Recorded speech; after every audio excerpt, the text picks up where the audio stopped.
ఎందుకు అంటే వీళ్ళ ఎజెండా ఒకటే, ఏదో జరిగింది. ఏం జరిగింది ఇందులో? నాకు నిజంగా బిగ్గెస్ట్ జోక్ ఎక్కడ అనిపిస్తుందంటే ఏసీబీ అట, ఏసీబీ కేసు అట. ఇలా కరప్షన్ ఎక్కడుంది ఇప్పుడు మీరు చెప్పండి నాకు. 55 కోట్లు మనం కట్టినాం, కట్టిన డబ్బులు వాళ్ళకు ముట్టినాయని వాళ్ళు చెప్తున్నారు, లైసెన్స్ డబ్బులు వాళ్ళు వాపస్ ఇచ్చినామని వాళ్ళే చెప్తున్నారు. ఇది ఏది కూడా గవర్నమెంట్ బయట పెడతలేదు. ఇవన్నీ దాచి దొంగ కేసు పెట్టి ఏదో జరిగింది నేరం, ఏదో అన్యాయం జరిగింది అని బట్టగాల్చి మీదేసే ఒక లత్కోర్ ప్రయత్నం రేవంత్ రెడ్డి ప్రభుత్వం చేస్తున్నది. ఇది మా వాళ్ళకు తెలవాలి, ముఖ్యంగా మా తెలంగాణ ప్రజలు ఎవరైతే సోదరులు ఎవరైతే మమ్మల్ని గెలిపించినరో, ఎవరైతే ఇవాళ మమ్మల్ని ప్రధాన ప్రతిపక్షంగా కూర్చోబెట్టినరో వాళ్ళకి తెలవాలి. See, let me ask you, you guys should know this. This is a straightforward equation. HMDA account Indian Overseas Bank లో ఉంది, అందులోకి వెళ్ళి డైరెక్ట్గా డబ్బులు ట్రాన్స్ఫర్ అయినాయి, తబాదలా అయినాయి. ఇండియన్ ఓవర్సీస్ బ్యాంక్ అనేది నేషనలైజ్డ్ బ్యాంక్, అదేం ప్రైవేట్ బ్యాంక్ కాదు, చిన్న చిత్కా బ్యాంక్ కాదు. వాళ్ళు ఏది చేసినా వాళ్ళు 100 ట్రాన్స్ఫర్లు చేస్తారు.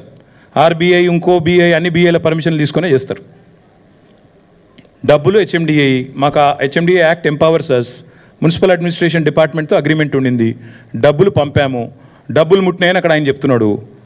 తర్వాత లైసెన్స్ ఫీజు కూడా వాళ్ళు క్యాన్సిల్ అయినాక వాళ్ళు వాపస్, ఇప్పుడు ఎవరి వల్ల క్యాన్సిల్ అయిందో కనబడుతూనే ఉంది మీకు. వీళ్ళు చేతగాంతనం వల్ల వీళ్ళకి స్పోర్ట్ అర్థం కాదు, వీళ్ళకి కాన్సెప్ట్ తెలియదు కాబట్టి వీళ్ళ తెలివి తక్కువతనం వల్ల రేస్ పోయింది. పోయిన తర్వాత ఇవాళ నిజంగా చెప్పాలంటే ఎవరైనా కేసు ఎవరి మీద పెట్టాలండి? రేవంత్ రెడ్డి గారి మీద కేసు పెట్టాలి. ఎందుకు? ఒక ఇంత అద్భుతమైన రేస్ను హైదరాబాద్ కాకుండా చేసి, ఇండియాకు కాకుండా చేసి, ఇండియాను ప్రపంచవ్యాప్తంగా బదనాం చేసినందుకు, ఇజ్జత్ తీసినందుకు ఆయన మీద కేసు పెట్టాలి. నేను ఊరికే అంటలేను, మీరు చూడండి. ఇగో this is report, international report again. దీని క్యాన్సిలేషన్ వల్ల ప్రపంచవ్యాప్తంగా మనకు సిగ్గు, it is a shameful thing. ఇండియాకి జరిగే నష్టం ఇది. మోటార్ స్పోర్టింగ్లో మళ్ళీ కూడా నమ్మడు వీళ్ళను, ఇట్స్ అన్ ఇండెలిబుల్ మార్క్, ఇది మంచిది కాదు వీళ్ళకి అని చెప్పి రేసర్లు, రేస్ డ్రైవర్లు వాళ్ళందరూ మాట్లాడిన మాట. నేను అనేదల్లా నాకు అర్థం కాదు. ఇంకొక మాట కూడా చెప్పాలి చివరిగా, చాలా ఇంపార్టెంట్ ఇది. సరే కేసు వీళ్ళేదో పెట్టిరియాలి, ఎఫ్ఐఆర్ పెట్టినరు. ఫార్ములా ఈవోలు కూడా ఏం చేసినారు తెలుసా? ఇక వాళ్ళు కూడా కేసు వేసినారు. ఎందుకంటే ఒరిజినల్ అగ్రిమెంట్లో ఏముంది? ఏం డిస్ప్యూట్ వచ్చినా ఆర్బిట్రేషన్ కోవాలని ఉంది. అందుకే వాళ్ళు ఏం చేసినారు, వీళ్ళు ఇంటర్నేషనల్ చేంబర్ ఆఫ్ కామర్స్ అక్కడ వాళ్ళు ఆల్రెడీ ఆర్బిట్రేషన్ కూడా ఫార్ములా ఈకి ఎంఎన్యూడి డిపార్ట్మెంట్ మధ్యన జరుగుతున్న ఈ తగాదా తేల్చండి. ఎట్లా అయితే మాంట్రియాల్కి సంబంధించి ఇందాక నేను చెప్పాను మీకు, మాంట్రియాల్ ఇది మీరు చూడండి, మాంట్రియాల్లో కూడా ఇట్లా రేస్ క్యాన్సిల్ అయింది. క్యాన్సిల్ అయినాక మరి ఫార్ములా ఈ వాళ్ళతో లిటిగేషన్ పోయినరు. ఆఖరికి $3 million లిటిగేషన్ సెటిల్ అయింది. అట్లాగే సెటిల్ చేయాలన్న ఉద్దేశంతో హరీష్ సాల్వే అనే ఒక ప్రముఖ లాయర్ ఉంటారు, ఆ లాయర్ని పెట్టుకొని వీళ్ళు లండన్ నుంచి వీళ్ళు ఈ ఆర్బిట్రేషన్ ప్రొసీడింగ్స్ కూడా వీళ్ళు స్టార్ట్ చేశారు. ఇదేది చెప్తలేదు ప్రభుత్వం. ఫార్ములా ఈవోలు వీళ్ళ మీద కేసు పెట్టింది చెప్తలేరు, పైసలు అడుగుతుందో చెప్తలేరు, ఎందుకు రేసు పోయిందో చెప్తలేరు, ఆ పైసలు నిక్షేపంగా ఉన్నాయి, మొదటి 2 ఇన్స్టాల్మెంట్లు అక్కడనే వాళ్ళ దగ్గర ముట్టినాయి అని వాళ్ళు పంపిన రిసీట్లు చూపెడతలేరు, 3వ ఇన్స్టాల్మెంట్ మీరు కట్టలేదు కాబట్టి రేస్ క్యాన్సిల్ అవుతుందని చెప్తలేరు. ఆఖరికి ఎఫ్ఎంఎస్సిఐ దగ్గర వచ్చిన పైసలు, వాపసు వచ్చిన పైసలు అవి తీసుకుంటందుకు కూడా వీళ్ళు ముందుకు వస్తలేరు. This is the fact of the matter. ఇందులో ఇప్పుడు కరప్షన్ ఎక్కడుంది, కాకరకాయ ఎక్కడుంది, కేసు ఎక్కడిది, మన్ను ఎక్కడిది, నాకైతే అర్థమవుతలేదు. ఇక మీకేమైనా అర్థమైతే నాకు తెలియదు. కానీ ఇందులో ఏసీబీ అట. ఏసీబీ అంటే ఏంటంటే యాంటీ కరప్షన్ బ్యూరో. కరప్షనే లేనప్పుడు ఏసీబీ ఎడికి వస్తుంది? ఏం కేసు ఇది? అసలు మెడకాయ మీద తలకాయ నోడు పెడతాడా ఈ కేసు? అసలు ఎవడన్నా దివానాగాడు తప్ప, హౌలగాడు తప్ప ఎవడన్నా పెడతాడా ఈ కేసు? అందుకే అంటున్నా, ఇలా కన్ఫ్యూజ్ అయ్యేది లేదు, ఏం లేదు. రేవంత్ రెడ్డి చేసే మరొక లత్కోరు ప్రయత్నం మాత్రమే ఇది. నరేందర్ మీద, లగచర్ల రైతుల మీద మొన్న చేసిండు. సరే 37 రోజులు కొట్లాడి 37వ రోజు ఇలా మా సోదరుడు బయటకు వచ్చిండు. మా మీద కూడా కేసులు పెట్టి సతాయిస్తా అనుకుంటే నేను ఒకటే చెప్తున్నా రేవంత్ రెడ్డికి, మేము ఒక ఉద్యమ నాయకుడి బిడ్డలం, ఉద్యమ నాయకుడి సైనికులం. ఏనాటికైనా చెప్తున్నా రేవంత్ రెడ్డి, నీలాంటి చిల్లరగాళ్ళ కేసులకు, నీ లత్కోరు పనులకు భయపడేటోడు ఎవడు లేడు. నువ్వు మా ఇంటికి కూడా వీకలేవు, అది కూడా చెప్తున్నాను. నువ్వేం చేసుకుంటావో చేసుకో, భయపడేటోడు లేడు, లీగల్గానే కొట్లాడతాం, అది కూడా చెప్తున్నాను. ఇప్పుడు నేను చెప్పిన ప్రతిదీ మీకు ఇస్తా, కాపీలు చూసుకోండి. రేపు ఏసీబీ అడిగితే వాళ్ళకదే ఇస్తా, పోలీసు వాళ్ళు అడిగితే వాళ్ళకదే ఇస్తా, కోర్టులో కూడా గివే ఇస్తా. బరాబర్ చెప్తున్నా, నేను తప్పు చేయలేదు కాబట్టి నాకు ఆత్మవిశ్వాసం ఎక్కువ, ఆత్మస్థైర్యం ఎక్కువ. ఏ తప్పు చేయకపోయినా కేసు పెడతా అంటే పెట్టుకో, తప్పకుండా ప్రజలు అన్నీ కూడా అధ్యయనం చేస్తారు, అన్నీ కూడా అర్థం చేసుకుంటారు. మా ఎంబడి ఎందుకు పడుతున్నావు మాకు తెలుసు, మీకు తెలుసు. అమృత్ స్కామ్ గురించి మాట్లాడబడితిమి, మూసి లూటీ గురించి మాట్లాడబడితిమి, మరి మీరు చేస్తున్న అరాచకాలు, మీ అన్నదమ్ములు ఇవాళ అదానీ గారి సిమెంట్ ప్లాంట్ కోసం కొడంగల్లో చేస్తున్న అరాచకాలను ఢిల్లీ స్థాయిలో ఎక్స్పోజ్ చేస్తే నీ అదానితో మీ వాళ్ళు అంటగాగుతున్న విధానం, మీ సీక్రెట్ మీటింగ్లు బయట పెడితే కోహినూరు హోటల్లో, ఇవన్నీ చూసినాక సహజంగానే నీకు కొంత కడుపుమంట ఉంటుంది. మేము అర్థం చేసుకోగలుగుతాను నీ బాధ. కానీ ఇక్కడ భయపడేటోడు ఎవడు లేడు. నువ్వేం చేసుకుంటావో చేసుకో, తప్పకుండా నేను అడుగుతా ఉన్నా. ఇవన్నీ నేను చూపెట్టిన అన్నీ కూడా these are all subject to scrutiny. మీరు you can scrutinise all of these, you can reach out to Formula E. మీరు ఎవరెవరిని కలవదలుచుకుంటే, ఎవరెవరిని అడగదలుచుకుంటే వారిని అడగండి. తప్పకుండా మేము హైదరాబాద్ బ్రాండ్ ఇమేజ్ పెంచేదానికి, తెలంగాణ బ్రాండ్ ఇమేజ్ పెంచేదానికి, తెలంగాణను ప్రపంచ పటంలో ఎలక్ట్రిక్ వెహికల్స్ రంగంలో పెట్టడానికి చేసిన ఒక ప్రయత్నం ఈ ఫార్ములా ఈ రేస్ అనేది. అందులో ఒక చిన్న అంకం, దానికి 55 కోట్లు అనేది పెద్ద ముచ్చట కాదు, పెద్ద లెక్క కాదు. కాబట్టి దాన్ని ఏదో భూతద్దంలో పెట్టి ఇన్లేదో కుంభకోణం జరిగిందంటే నేను మళ్ళీ చెప్తున్నా, ఆ 55 కోట్లు ముట్టినాయి, మా దగ్గర ఉన్నాయి అని ఫార్ములా ఈ వాళ్ళు నీకు ఉత్తరం రాసిండ్రు. ఆ లెటర్ నిమ్మింగట్ ఉంది, మీకు ఇస్తాను. అందులో లైసెన్స్ ఫీజు కూడా వాపస్ పంపి తీసుకో, నువ్వు వాపస్ 74 లక్షలు 75 లక్షలు అని చెప్పి FMSCI వాళ్ళు నీ గవర్నమెంట్ని అడుగుతా ఉన్నారు, నీ సెక్రటరీని అడుగుతున్నారు. అది కూడా మీరు చెప్తలేరు. అన్నిటికీ మించి ఆల్రెడీ ఫార్ములా ఈ వాళ్ళు మీతో ఆర్బిట్రేషన్ సూట్ కొట్లాడుతున్నారు, అది కూడా నువ్వు చెప్తలేవు. ఇవాళ నా మీద కేసు పెడితే నువ్వు ఫార్ములా ఈ మీద కూడా పెట్టాల్సి వస్తుంది.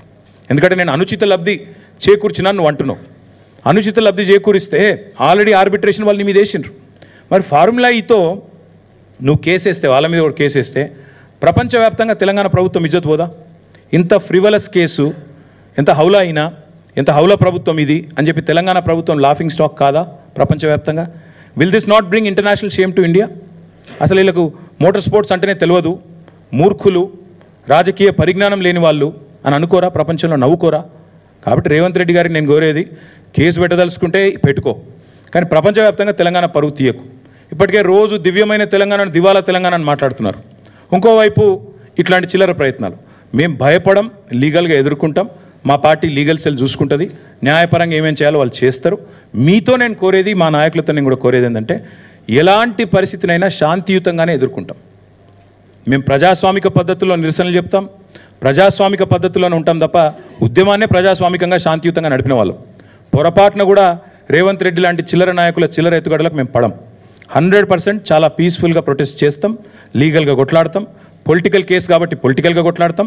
ముమ్మాటికి ఈ ప్రభుత్వాన్ని మాత్రం ఈయన ఎన్ని డైవర్షన్ గేమ్లు ఆడినా, అది కూడా చెప్తున్నాం, మళ్ళీ 420 హామీలు అమలు చేసేదాకా వీళ్ళని మాత్రం వదిలిపెట్టాం.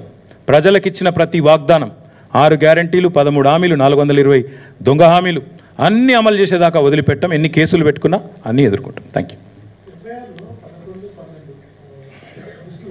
నేను మళ్ళీ చెప్తున్నా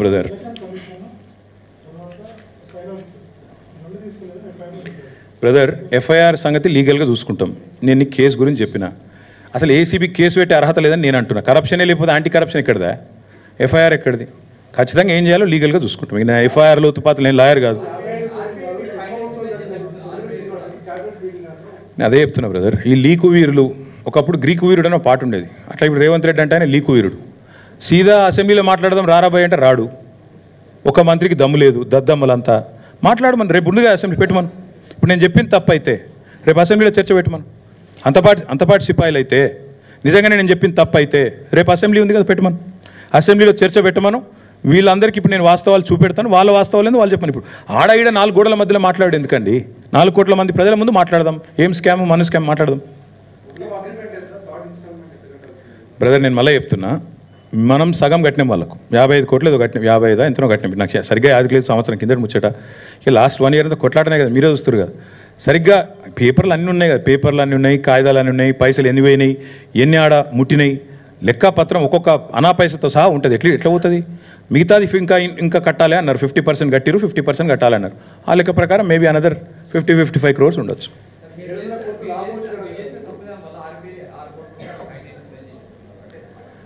ఎవరు చెప్తున్నారు? గవర్నమెంట్ ఎక్కడ చెప్పింది? ఒక్క మంత్రి అయినా కెమెరా ముంగటికి వచ్చి మాట్లాడినా అంతా లీకు వీరులు, ఆర్ల కూర్చొని ఈఆర్ల కూర్చొని లీకులు వచ్చిన ఒక్కనైనా రమ్మని ముంగటికి. రేపు చర్చ పెట్టమని రాదు. నేనేమంటున్నా, మళ్ళీ అడుగుతున్నా, రేపు అసెంబ్లీలో చర్చ పెట్టు, ముఖ్యమంత్రిని మాట్లాడమని దమ్ముంటే. నిజంగా అంతా నేను తప్పు చేసింటే నేను మాట్లాడతా, అసెంబ్లీలో నేను మాట్లాడతా, నేను మెంబర్ని. రేపు అసెంబ్లీ ఉంది, సస్పెండ్ చేయి, మిగతా బిజినెస్ సస్పెండ్ చేసి పెట్టు. నేను వద్దంటున్నా. రేపు అర్ధరాత్రి 12 దాకా నడిపి, లేదా ఎల్లుండి నడిపి, నిన్నోడు కొట్టిండు, లేదా 15 రోజులు పొడిగించు. మొదలు 10 రోజులు అవసరమైతే అన్ని ప్రజా సమస్యలు కూలంకషంగా మాట్లాడదాం. రైతు భరోసా, 6 గ్యారంటీలు అన్నీ మాట్లాడదాం. లాస్ట్ 5 రోజులు నీ ఇష్టం. ఒకరోజు ఇది పెట్టు, ఫార్ములా ఇవి పెట్టు, ఇంకో రోజు లగచర్ల పెట్టు, ఇంకో రోజు ఫోన్ ట్యాపింగ్ అంటున్నావు అది పెట్టు, నీ ఇష్టం ఉన్నది పెట్టు, నేను ఎవడు ఆపిండు, పెట్టు, వీఆర్ రెడీ.